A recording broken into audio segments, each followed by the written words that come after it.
Apakan lang natin siya ng konti. Uy!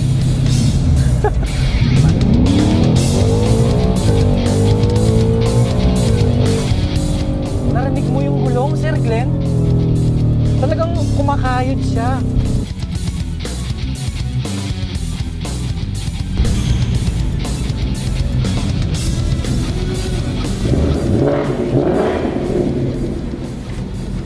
Tinaguri ang icon ng American muscle car. Yan ang Ford Mustang. Na may sporty and aggressive design built with powerful performance. Sa episode na ito, sama-sama nating i-feel ang sporty vibes na dala ng Ford Mustang GT 5.0 S650 dito sa Manibela.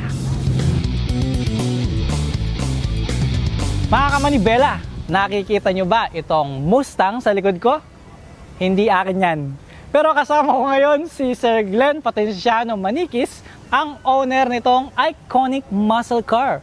Sir Glenn, maraming salamat po ulit. Long time no see. Long time no see. Grabe, Sir, after nice to 10 meet you years. again. 10 years. 10 This years. time, Ford Mustang ni Sir Maniquis naman ang dala ni Sir.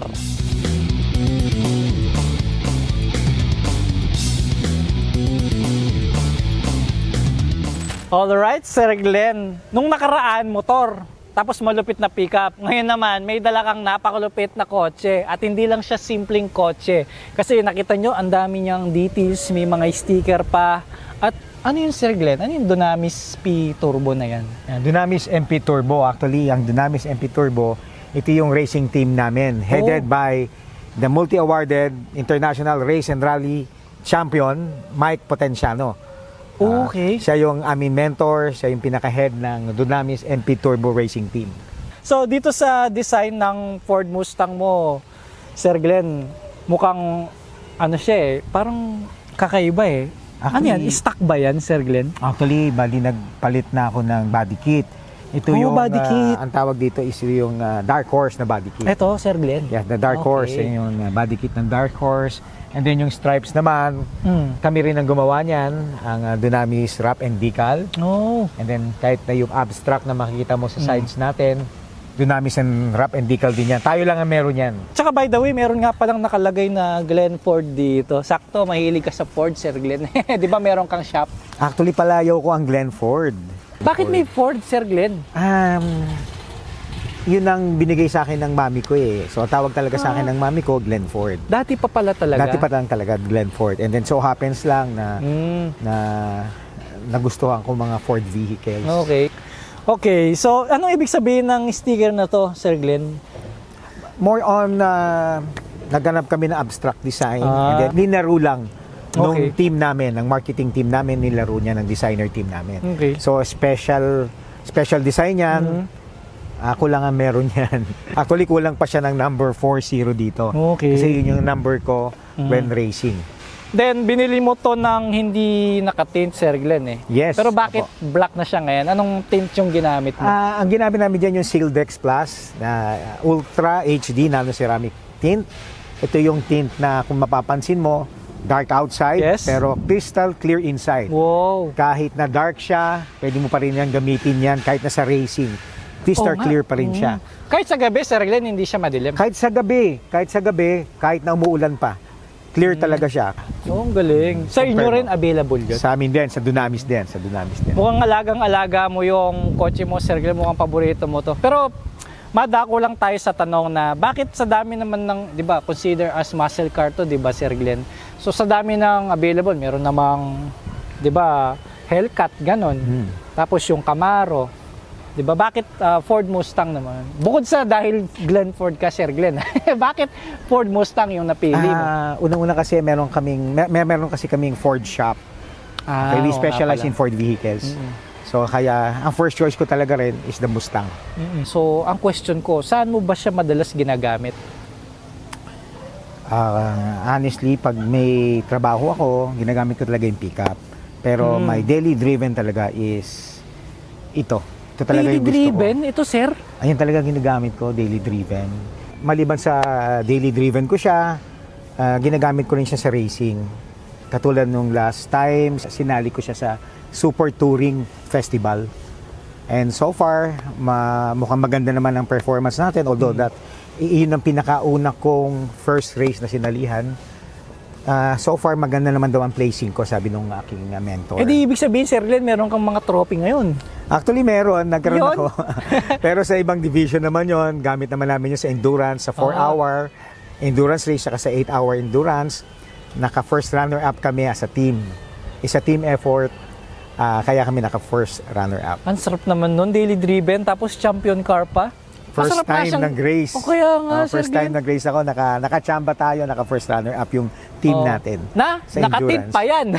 Iba yung pakiramdam kasi na pag-start mo pa lang, may vroom-vroom sounds Oo nga, malayo pa Oo, lang, Sir Glenn. kumakabog yung, Oo nga. yung testosterone level ko, tumataas siya every time na naririnig ko to. So dito sa exterior, Sir Glenn, bukod dun sa tint and stickers, tapos yung bumper, baka meron ka pang ibang minodify dito? Body Mukhang- kit, yung spoiler, Ito, sir. rear spoiler, Ah, nagdagdag okay. lang tayo. And then yung dito din, yung bumper niya sa rear.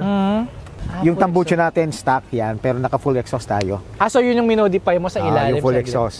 Okay. How about sa remap, di ka nag Remap niya, all stock siya. Okay. So okay lang Basta. naman kahit full system din, hindi na i-remap. So itong Ford Mustang mo, Sir Glenn, ito yung pinaka-latest, di ba? Yes, So kung sir. mapapansin nyo kasi mga kamanibela, comparison dun sa mga previous models ng Mustang, iba na yung headlight niya, no? So yung headlight niya is tatlong projector lamps, then yung May tri-LED pa rin siya sa Ayun, taas. May tri-LED pa rin. ito yung daytime running light Yes, niya, oo, Sir Glenn. tri-LED pa rin. Then, ano pa ba yung ibang nagbago dito? Siguro itong, scoop ng hangin, Sir Glenn. Dito papasok yung hangin. Alright. Tapos dumagdag na lang itong bumper. Dahil nagpalit ka nga ng bumper, meron siyang Pang chin, dark bumper horse. chin. No? Yes, opo. Hindi kaya sumasayad to, Sir Glenn? Mukhang sumayad ka na. Yes, ano to, sa race to? Bukod sa design, obviously gustong-gusto mo yung muscle car na dating, di ba? So, pagdating sa performance naman, Sir Glenn, ano naman yung nagustuhan mo sa kanya?